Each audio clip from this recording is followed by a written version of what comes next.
क्या आपने कभी सोचा है कि अमीर लोग अमीर क्यों बनते हैं और गरीब लोग गरीब क्यों रहते हैं? आज हम इसी के बारे में डिटेल में जानेंगे। अगर तो वीडियो को अंत तक जरूर देखें और अगर आपको हमारा वीडियो पसंद आए तो लाइक करें, शेयर करें और चैनल को सब्सक्राइब करना न भूलें। नमस्कार दोस्तों, स्वागत है आपके अपने चैनल द बुक लवर पर, जहां हम आपके लिए लाते हैं बेस्ट सेलर बुक्स के समरी रिव्यूज। आज हम बात करेंगे एक ऐसी किताब की जिसने लाखों लोगों की जिंदगी बदल दी है। जी हाँ, मैं बात कर रही हूँ रॉबर्ट की बहुत ही फेमस किताब रिच डैड पुअर डैड की। इस किताब के लेखक कियोसाकी ने अपने जीवन के दो प्रमुख लोगों, अमीर पिता और गरीब पिता के अनुभवों के माध्यम से हमें सिखाया है कि कैसे सोच और दृष्टिकोण हमारी वित्तीय स्थिति को प्रभावित करते हैं। तो चलिए बिना देर किए शुरू करते हैं और जानते हैं कि कैसे आप भी अपनी सोच और दृष्टिकोण को बदलकर अपने जीवन को बेहतर बना सकते हैं। चैप्टर 1, अमीर पिता गरीब पिता। पहले चैप्टर में लेखक रॉबर्ट कियोसाकी अपने दो पिताओं के दृष्टिकोण से पैसे और निवेश के बारे में बताते हैं। एक उनके असली पिता है जिन्हें वह गरीब पिता कहते हैं और दूसरे उनके दोस्त के पिता है जिन्हें वह अमीर पिता कहते हैं। इन दोनों पिताओं की शिक्षा, करियर और वित्तीय दृष्टिकोण में बड़ा अंतर है। गरीब पिता का मानना है कि अच्छी शिक्षा लेकर अच्छी नौकरी प्राप्त करनी चाहिए। उनका मानना है कि नौकरी में स्थिरता और सुरक्षा होती है। गरीब पिता का मानना है कि पैसे से परेशानी आती है और यह जीवन में संतोष का स्रोत नहीं है। उदाहरण, लेखक के पिता एक सरकारी शिक्षक है और उनके पास स्थिर नौकरी है। वे अपने बेटे को हमेशा अच्छी शिक्षा लेकर सुरक्षित नौकरी पाने की सलाह देते हैं। वे कहते हैं, पैसा सभी बुराइयों की जड़ है और हमेशा वित्तीय सुरक्षा की चिंता करते हैं। दूसरी तरफ अमीर पिता का मानना है कि शिक्षा महत्वपूर्ण है, लेकिन साथ ही वित्तीय शिक्षा भी आवश्यक है।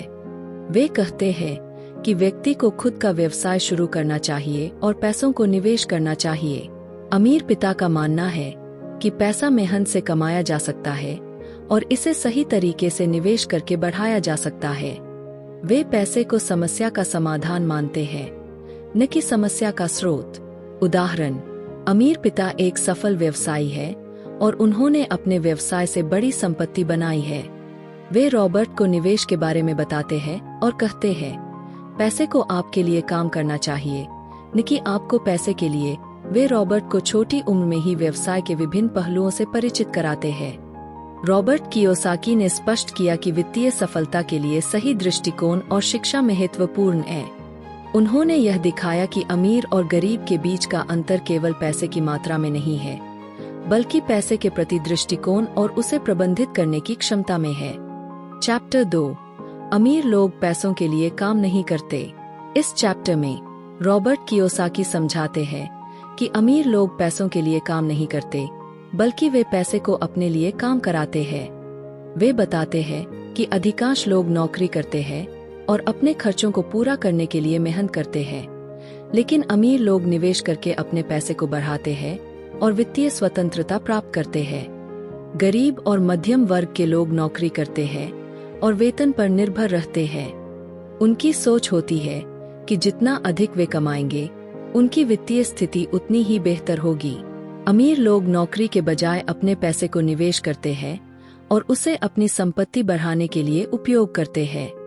वे नौकरी से मिली आय को निवेश में बदलते हैं और पैसों को अपने लिए काम करने देते हैं। रॉबर्ट बताते हैं कि अधिकांश लोग वित्तीय शिक्षा से वंचित रहते हैं और इसलिए वे पैसों के लिए काम करते रहते हैं। सही वित्तीय शिक्षा के अभाव में वे अपने पैसे का सही उपयोग नहीं कर पाते। वे कहते हैं कि अमीर लोग वित्तीय रूप से शिक्षित होते हैं और वे समझते हैं कि पैसे को कैसे निवेश किया जाए ताकि वह अधिक पैसा उत्पन्न कर सके। नौकरी करने वाले लोग अपने वेतन को खोने के डर से हमेशा चिंतित रहते हैं। वे सुरक्षित नौकरी की तलाश में रहते हैं और जोखिम से बचते हैं। जब वेतन बढ़ता है तो उनकी जरूरतें और इच्छाएं भी बढ़ जाती है, जिससे वे अधिक खर्च करते हैं और फिर से पैसे के लिए काम करने लगते हैं। अमीर बनने के लिए जरूरी है कि व्यक्ति पैसे के लिए काम करने के बजाय पैसे को अपने लिए काम करना सीखे। इसके लिए वित्तीय शिक्षा, निवेश की समझ और पैसे के सही प्रबंधन की आवश्यकता होती है। डर और लालच से ऊपर उठकर अपने पैसों को सही दिशा में निवेश करना ही अमीर बनने का मार्ग है। चैप्टर 3, व्यवसाय की समझ विकसित करें। इस चैप्टर में रॉबर्ट कियोसाकी बताते हैं कि वित्तीय स्वतंत्रता प्राप्त करने के लिए व्यवसाय की समझ विकसित करना बहुत जरूरी है। वे बताते हैं कि केवल नौकरी पर निर्भर रहना वित्तीय सुरक्षा की गारंटी नहीं देता, बल्कि हमें अपने खुद के व्यवसाय और निवेश के बारे में जानकारी होनी चाहिए। रॉबर्ट बताते हैं कि पारंपरिक शिक्षा प्रणाली हमें नौकरी पाने के लिए तैयार करती है, न कि अपने खुद के व्यवसाय को समझने और चलाने के लिए। वित्तीय शिक्षा से हमें यह समझ मिलती है कि पैसे को कैसे निवेश करें, टैक्स कैसे बचाएं और अपने व्यवसाय को कैसे सफल बनाएं। ऐसी चीजें जो आपके लिए पैसा बनाती है, जैसे रियल एस्टेट, स्टॉक्स, बॉन्ड्स और बिजनेस। दूसरी तरफ ऐसी चीजें जो आपके पैसे को खर्च करती है, जैसे घर का लोन, कार लोन और क्रेडिट कार्ड बिल। रॉबर्ट बताते हैं कि अमीर लोग एसेट्स पर ध्यान देते हैं और देनदारियों से बचते हैं। रॉबर्ट कियोसाकी बताते हैं कि एक सफल व्यवसाय का निर्माण करना एक सिस्टम बनाने जैसा है जो लगातार पैसा उत्पन्न करता रहे। इस सिस्टम में सही टीम का निर्माण, प्रोडक्ट और सर्विस का सही चुनाव और मार्केटिंग स्ट्रेटेजी का सही उपयोग शामिल होता है। रॉबर्ट बताते हैं कि एक अच्छे चार्टेड अकाउंटेंट और वित्तीय सलाहकार का होना बहुत महत्वपूर्ण है, क्योंकि वे आपके व्यवसाय और निवेश को सही दिशा में मार्गदर्शन दे सकते हैं। रॉबर्ट अपने जीवन का एक उदाहरण देते हैं जब उन्होंने अपने पहले व्यवसाय की शुरुआत की थी। वे बताते हैं कि उन्होंने व्यवसाय में विभिन्न प्रकार की एसेट्स का निर्माण किया और उन्हें समय के साथ बढ़ाया। वित्तीय स्वतंत्रता प्राप्त करने के लिए केवल नौकरी पर निर्भर रहना पर्याप्त नहीं है। हमें व्यवसाय की समझ विकसित करनी चाहिए और अपने पैसे को एसेट्स में निवेश करना चाहिए। इसके लिए सही वित्तीय शिक्षा, एक मजबूत बिजनेस सिस्टम और सही सलाहकारों की आवश्यकता होती है। चैप्टर 4, अपने खुद के व्यवसाय पर ध्यान दें। इस चैप्टर में रॉबर्ट कियोसाकी बताते हैं कि वित्तीय सफलता पाने के लिए जरूरी है कि लोग अपने खुद के व्यवसाय पर ध्यान दें, बजाय इसके कि वे सिर्फ किसी और के व्यवसाय में काम करें। वे समझाते हैं कि नौकरी करने से हमें स्थिरता मिल सकती है, लेकिन असली वित्तीय स्वतंत्रता तभी मिलती है जब हम अपने खुद के व्यवसाय को विकसित करते हैं और उसमें निवेश करते हैं। नौकरी करने वाले लोग अपने जीवन का बड़ा हिस्सा किसी और के व्यवसाय में काम करने में बिताते हैं। वे अपनी आय पर निर्भर रहते हैं और वित्तीय सुरक्षा की तलाश में रहते हैं, जबकि अपने खुद के व्यवसाय में काम करने वाले लोग अपने खुद के बॉस होते हैं। वे अपने व्यवसाय से होने वाली आय को बढ़ाने के लिए मेहनत करते हैं और वित्तीय स्वतंत्रता प्राप्त करते हैं। रॉबर्ट बताते हैं कि हमें अपनी आय का एक हिस्सा एसेट्स में निवेश करना चाहिए। यह एसेट्स ही भविष्य में हमारी वित्तीय स्वतंत्रता का आधार बनती है। एसेट्स के उदाहरणों में रियल एस्टेट, स्टॉक्स, बॉन्ड्स और अपना व्यवसाय शामिल है। अपने खुद के व्यवसाय को विकसित करने के लिए समय और प्रयास का निवेश करना जरूरी है। यह एक लंबी प्रक्रिया हो सकती है, लेकिन इसके फल भी लंबे समय तक मिलते हैं। रॉबर्ट कहते हैं कि व्यवसाय शुरू करने में आने वाली चुनौतियों को स्वीकार करना और उनसे सीखना महत्वपूर्ण है। लोग अक्सर अपने करियर पर ध्यान केंद्रित करते हैं, जिससे उन्हें तत्काल आय मिलती है, जबकि व्यवसाय पर ध्यान देने से लोग अपनी वित्तीय स्थिति को मजबूत कर सकते हैं और दीर्घकालिक वित्तीय स्वतंत्रता प्राप्त कर सकते हैं। रॉबर्ट अपने एक दोस्त का उदाहरण देते हैं, जिसने अपने खुद के व्यवसाय पर ध्यान दिया और धीरे धीरे उसे सफल बनाया। उन्होंने अपने काम से संबंधित महत्वपूर्ण स्किल्स सीखी और उन स्किल्स का उपयोग अपने व्यवसाय में किया, जिससे उनकी वित्तीय स्थिति मजबूत हुई। हमें अपने खुद के व्यवसाय पर ध्यान देना चाहिए और अपनी आय का एक हिस्सा एसेट्स में निवेश करना चाहिए। यह हमें वित्तीय स्वतंत्रता और दीर्घकालिक सफलता प्राप्त करने में मदद करेगा। अपने व्यवसाय को विकसित करने के लिए समय और प्रयास का निवेश करना आवश्यक है, और हमें अपने करियर के साथ साथ अपने व्यवसाय को भी प्राथमिकता देनी चाहिए। चैप्टर 5, करों का इतिहास और निगमों की शक्ति। इस चैप्टर में रॉबर्ट कियोसाकी बताते हैं कि करों का इतिहास और निगमों की शक्ति कैसे वित्तीय स्वतंत्रता प्राप्त करने में महत्वपूर्ण भूमिका निभाते हैं। वे यह भी बताते हैं कि अमीर लोग करों का प्रबंधन कैसे करते हैं और निगमों का उपयोग कैसे करते हैं ताकि वे अपने धन को बढ़ा सके और बचा सकें। टैक्सेस की शुरुआत। रॉबर्ट बताते हैं कि टैक्सेस की शुरुआत पहले केवल अमीर लोगों से होती थी, लेकिन बाद में यह सभी नागरिकों पर लागू हो गई। मूल रूप से टैक्सेस का उद्देश्य सरकार को आवश्यक सेवाओं के लिए धन उपलब्ध कराना था, लेकिन समय के साथ यह बोझ मध्यम वर्ग और गरीब लोगों पर बढ़ गया। अमीर लोग निगमों का गठन करते हैं ताकि वे टैक्सेस का प्रबंधन कर सके और अपने धन को संरक्षित कर सकें। निगम का गठन करना एक कानूनी तरीका है जिससे व्यक्ति अपने व्यक्तिगत आय को निगम के खर्चों में बदल सकते हैं। निगमों को टैक्सेस में विभिन्न प्रकार की छूट मिलती है। वे अपनी आय का एक बड़ा हिस्सा विभिन्न खर्चों में दिखाकर टैक्सेस को कम कर सकते हैं। अमीर लोग अपनी एसेट्स को निगमों के माध्यम से संरक्षित करते हैं। यह उन्हें कानूनी सुरक्षा और कर छूट दोनों प्रदान करता है। निगमों के माध्यम से वे अपने निवेश को बढ़ाते हैं और व्यक्तिगत देनदारियों से बचते हैं। रॉबर्ट बताते हैं कि वित्तीय शिक्षा और कर प्रबंधन की जानकारी होना आवश्यक है। बिना सही ज्ञान के लोग अधिक कर चुकाते हैं और अपनी आय को सही तरीके से प्रबंधित नहीं कर पाते। वे यह भी बताते हैं कि कर कानूनों और निगमों की शक्ति का सही उपयोग करके व्यक्ति अपनी वित्तीय स्थिति को मजबूत कर सकता है। रॉबर्ट एक व्यवसाय का उदाहरण देते हैं जिसने एक निगम का गठन किया और अपने व्यक्तिगत खर्चों को निगम के खर्चों में बदल दिया। इससे उसे टैक्सेस में बड़ी छूट मिली और उसकी कुल आय बढ़ गई। टैक्सेस का इतिहास और निगमों की शक्ति को समझना और उनका सही उपयोग करना वित्तीय स्वतंत्रता प्राप्त करने के लिए महत्वपूर्ण है। अमीर लोग टैक्सेस का प्रबंधन करने और अपनी एसेट्स को सुरक्षित करने के लिए निगमों का उपयोग करते हैं। सही वित्तीय शिक्षा और जागरूकता के माध्यम से कोई भी व्यक्ति टैक्सेस को कम कर सकता है और अपने धन को बढ़ा सकता है।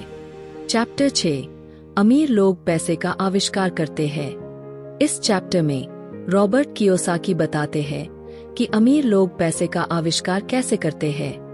वे समझाते हैं कि वित्तीय अवसरों की पहचान करना और उन्हें उपयोग में लाना अमीर बनने का मुख्य तरीका है। अमीर लोग अपनी रचनात्मकता और नवाचार का उपयोग करके नए वित्तीय अवसरों का निर्माण करते हैं, जबकि अधिकांश लोग सुरक्षित नौकरी और स्थिर आय की तलाश में रहते हैं। अमीर लोग नए वित्तीय अवसरों को पहचानने और उनका लाभ उठाने में सक्षम होते हैं। वे समझते हैं कि पैसा केवल एक साधन है और इसका उपयोग नए अवसरों को बनाने के लिए किया जा सकता है। वे जोखिम लेने से नहीं डरते और हमेशा नई संभावनाओं की तलाश में रहते हैं। अमीर लोग अपनी संपत्तियों को बढ़ाने और देनदारियों को कम करने पर ध्यान केंद्रित करते हैं। वे समझते हैं कि संपत्ति से धन उत्पन्न होता है और देनदारियां धन को घटाती है। वे अपने पैसे को संपत्तियों में निवेश करते हैं, जैसे रियल एस्टेट, स्टॉक्स, बॉन्ड्स और व्यवसाय, जो समय के साथ उनकी वित्तीय स्थिति को मजबूत बनाते हैं। अमीर लोग सिस्टम और प्रक्रियाओं का निर्माण करते हैं जो लगातार पैसा उत्पन्न करते रहते हैं। वे ऐसे बिजनेस मॉडल्स और निवेश रणनीतियों का विकास करते हैं जो स्वचालित रूप से आय उत्पन्न करती है। यह प्रक्रिया उन्हें वित्तीय स्वतंत्रता और स्थिरता प्रदान करती है। अमीर लोग हमेशा नए विचारों और दृष्टिकोणों को अपनाने के लिए तैयार रहते हैं। वे अपनी सोच को सीमित नहीं रखते और हमेशा नए तरीकों की तलाश में रहते हैं जिससे वे अपने पैसे को बढ़ा सकें। वे अपने अनुभवों और शिक्षा से सीखते हैं और उन्हें अपने वित्तीय निर्णयों में लागू करते हैं। उदाहरण: रॉबर्ट बताते हैं कि कैसे एक व्यक्ति ने एक पुराने और उपेक्षित प्रॉपर्टी को खरीदा और उसे पुनर्विकसित करके उसकी कीमत बढ़ा दी। इस निवेश से उसे बड़ा मुनाफा हुआ और यह दिखाता है कि सही अवसर की पहचान और उसका सही उपयोग कैसे किया जा सकता है। एक और उदाहरण में रॉबर्ट एक उद्यमी की कहानी बताते हैं जिसने एक नया बिजनेस आइडिया विकसित किया और उसे सफलतापूर्वक बाजार में उतारा। इस नवाचार ने उसे बड़ी वित्तीय सफलता दिलाई। अमीर लोग पैसे का आविष्कार करने में माहिर होते हैं। वे नए वित्तीय अवसरों की पहचान करने, उन्हें विकसित करने और उनसे लाभ उठाने में सक्षम होते हैं। उनकी रचनात्मकता, नवाचार और जोखिम लेने की क्षमता उन्हें दूसरों से अलग बनाती है। सही वित्तीय दृष्टिकोण और अवसरों का सही उपयोग करके कोई भी व्यक्ति वित्तीय स्वतंत्रता प्राप्त कर सकता है। चैप्टर 7 काम करने के लिए नहीं, सीखने के लिए काम करें। इस चैप्टर में रॉबर्ट कियोसाकी बताते हैं कि काम करने का मुख्य उद्देश्य केवल पैसे कमाना नहीं होना चाहिए, बल्कि सीखने और विकास के अवसरों को बढ़ाना भी होना चाहिए। वे यह बताते हैं कि व्यक्तिगत और पेशेवर विकास के लिए नए स्किल्स और ज्ञान प्राप्त करना कितना महत्वपूर्ण है और यह कैसे अंतः वित्तीय सफलता में योगदान कर सकता है। रॉबर्ट बताते हैं कि काम करते समय हमें नए अनुभव और स्किल्स प्राप्त करने चाहिए।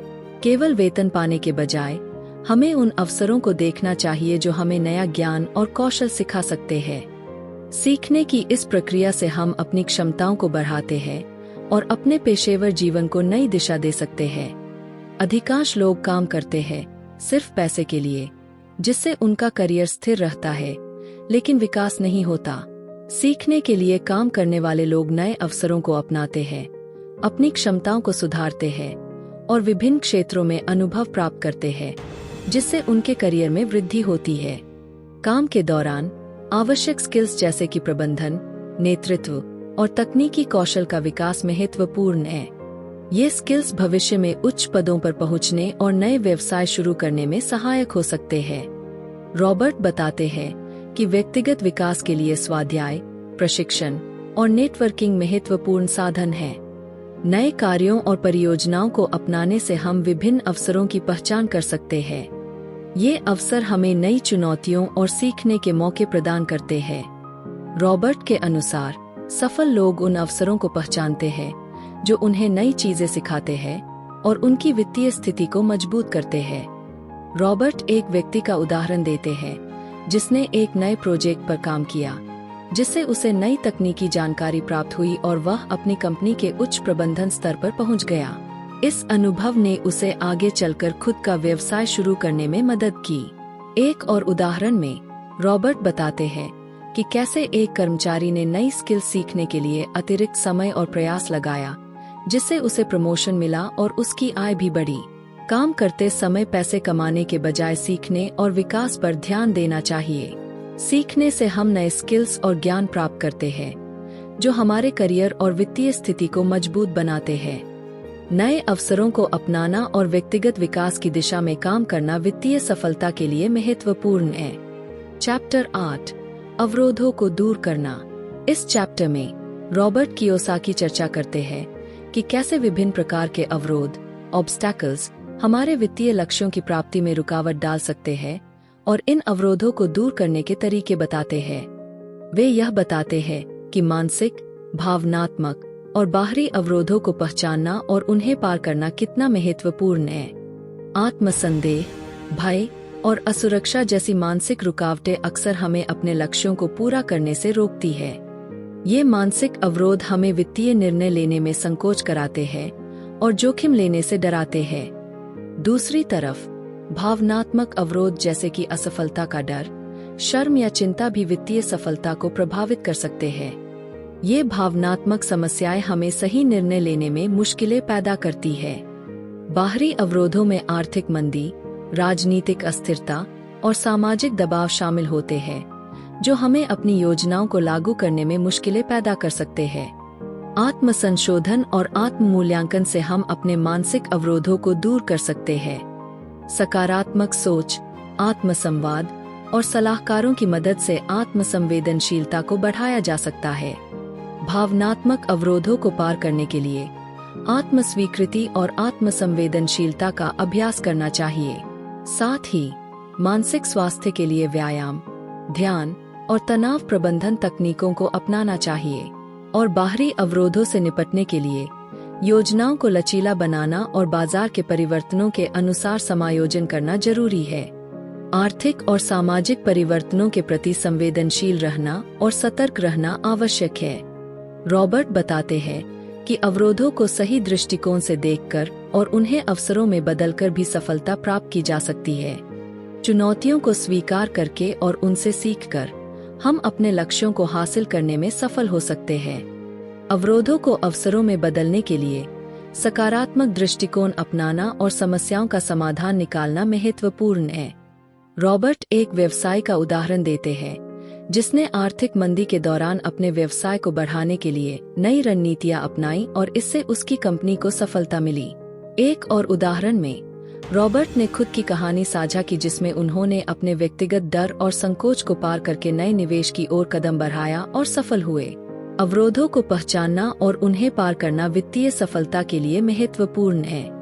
मानसिक, भावनात्मक और बाहरी अवरोधों को सही तरीके से संबोधित करके और उन्हें अवसरों में बदलकर हम अपने लक्ष्यों को हासिल कर सकते हैं। आत्मसंवेदनशीलता, सकारात्मक दृष्टिकोण और लचीला योजनाएं अवरोधों को पार करने में मदद कर सकती है। चैप्टर 9, शुरुआत करें। इस चैप्टर में रॉबर्ट कियोसाकी का मुख्य संदेश है कि सफलता प्राप्त करने के लिए सबसे महत्वपूर्ण कदम है शुरुआत करना। वे बताते हैं कि कोई भी योजना या विचार तब तक मूल्यहीन है जब तक आप उसे वास्तविकता में नहीं बदलते। शुरुआत करना ही सफलता की ओर पहला कदम है और इससे ही आप अपने लक्ष्यों की दिशा में आगे बढ़ सकते हैं। रॉबर्ट बताते हैं कि अधिकांश लोग अपने वित्तीय लक्ष्यों को प्राप्त करने के लिए कभी भी शुरुआत नहीं करते। वे सोचते हैं कि सही समय का इंतजार करें या पूर्ण योजना तैयार करें, लेकिन वास्तविकता में शुरुआत करना सबसे महत्वपूर्ण कदम है। शुरुआत करने से आपको प्रोजेक्ट, व्यवसाय या निवेश के बारे में वास्तविक जानकारी प्राप्त होती है और आप सच्ची चुनौतियों और अवसरों का सामना कर सकते हैं। कई लोग शुरुआत करने से डरते हैं क्योंकि उन्हें असफलता या जोखिम का डर होता है। रॉबर्ट बताते हैं कि इस भय को दूर करने के लिए हमें अपने डर को पहचानना और उससे निपटना चाहिए।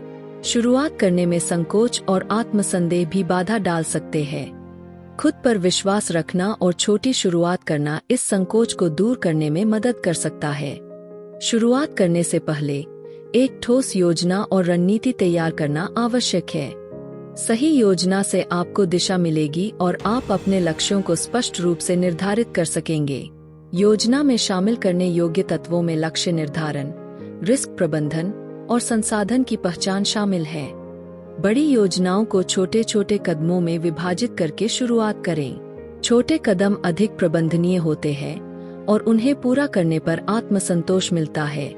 छोटे कदमों के साथ नियमित प्रयास और सुधार करने से आप अपने बड़े लक्ष्यों की ओर धीरे धीरे बढ़ सकते हैं। शुरुआत करने के बाद आपको अपने सपनों को साकार करने के लिए निरंतर प्रयास और समर्पण की आवश्यकता होगी। सफलता पाने के लिए धैर्य और दृढ़ता जरूरी है। शुरुआत करने के बाद आपको जो भी चुनौतियां मिलती है, उनसे सीखकर और सुधार करके आगे बढ़ना चाहिए। रॉबर्ट एक व्यक्ति का उदाहरण देते हैं जिसने एक छोटे स्तर पर व्यवसाय शुरू किया और समय के साथ उसे बढ़ाकर एक सफल उद्यमी बना। शुरुआत करने से पहले उसने योजना बनाई, छोटे कदम उठाए और सीखते हुए सुधार किया। एक और उदाहरण में रॉबर्ट बताते हैं कि एक व्यक्ति ने अपनी वित्तीय योजना के अनुसार छोटे निवेश से शुरुआत की और धीरे धीरे अपने निवेश को बढ़ाया, जिससे उसने लंबी अवधि में अच्छा लाभ प्राप्त किया। किसी भी वित्तीय या व्यक्तिगत लक्ष्य को प्राप्त करने के लिए शुरुआत करना आवश्यक है। शुरुआत करने से आप वास्तविकता का सामना कर सकते हैं, चुनौतियों को पहचान सकते हैं और अपने लक्ष्यों की दिशा में आगे बढ़ सकते हैं। शुरुआत में छोटे कदम उठाने और नियमित प्रयास करने से सफलता की ओर बढ़ने। चैप्टर 10, अब भी कुछ और करना है। इस चैप्टर में रॉबर्ट कियोसाकी यह बताते हैं कि जब आपने अपने लक्ष्यों को प्राप्त कर लिया है और वित्तीय स्वतंत्रता की ओर बड़ा कदम बढ़ा लिया है, तो इसके बाद भी हमेशा कुछ और करने की गुंजाइश होती है।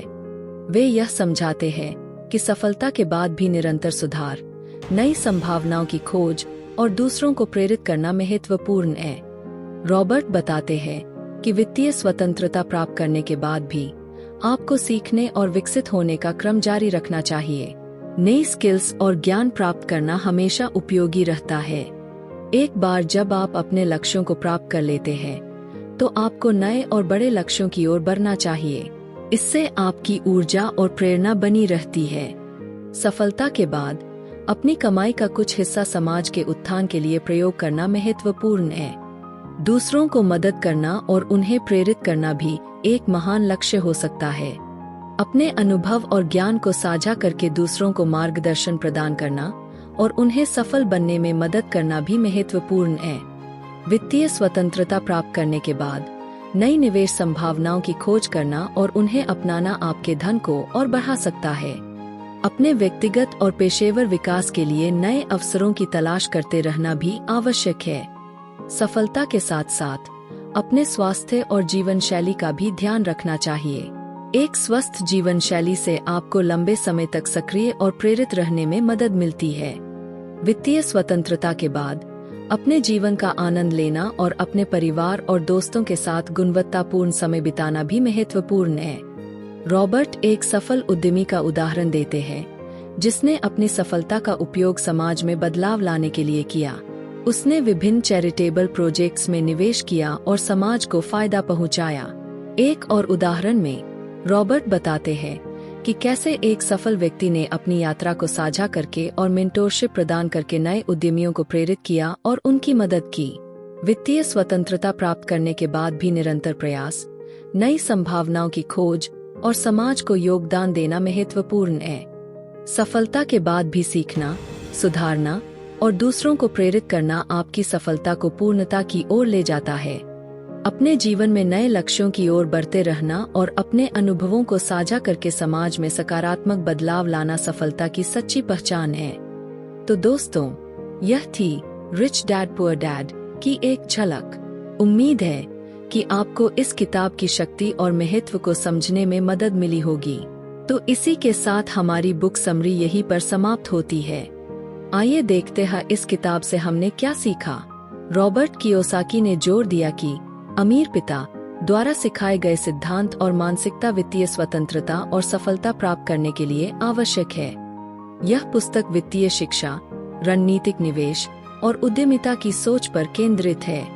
कियोसाकी ने बताया है कि पैसे, निवेश और वित्तीय प्रबंधन को समझना पारंपरिक शिक्षा से ज्यादा महत्वपूर्ण है। वित्तीय साक्षरता से व्यक्ति सूचित निर्णय ले सकते हैं और धन संचय कर सकते हैं। धन निर्माण में उन संपत्तियों को प्राप्त करना शामिल है जो आय उत्पन्न करती है, न कि वे जो खर्च बढ़ाती है।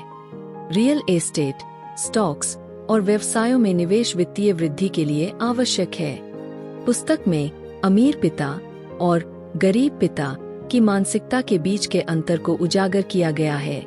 अमीर पिता अवसरों को देखता है और गणनात्मक जोखिम उठाता है, जबकि गरीब पिता सतर्क रहता है और पारंपरिक करियर पथ पर निर्भर रहता है। कियोसाकी ने कार्रवाई करने की आवश्यकता पर बल दिया है। कई लोग वित्तीय सफलता प्राप्त नहीं कर पाते क्योंकि वे कभी शुरू नहीं करते या जोखिम लेने से डरते हैं। सफलता अक्सर फेलियर्स और गलतियों से सीखने में निहित होती है। अमीर पिता सिखाते हैं कि फेलियर सीखने और सुधारने के अवसर है। एक उद्यमिता की मानसिकता विकसित करना वित्तीय अवसरों को पहचानने और उनका लाभ उठाने में मदद करता है। सक्रिय और नवोन्मेषी होना महत्वपूर्ण है।